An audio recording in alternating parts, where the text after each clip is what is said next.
This is a old world technique I came up with. You start with fake bricks. I got these at Walmart, but they have different styles all over, and they're actually for flower bed edging. And then you'll take tape or glue to position them. I like to use tape in case they're not just exactly the way I want. I can stand back and look. And then you want to take some fine nails and nail it into the wall. And you can also glue it a little bit if you want to. If you would rather do that than use hammered nail.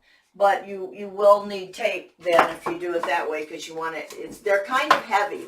This is a heavier plastic.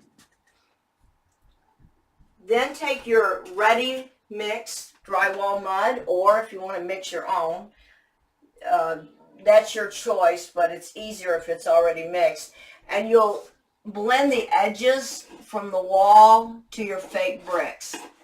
Just a fairly thin layer, and then let it dry in a couple days, and then take a sponge to smooth it out, a wet sponge. I've already painted my wall gray, so I want to use a wet sponge so there's not a lot of drywall dust. If you haven't painted yet, then you could go ahead and sand it lightly. But I would recommend wiping it with a wet sponge too, because you want to keep up on the dust. You don't want it to interfere with the finished product.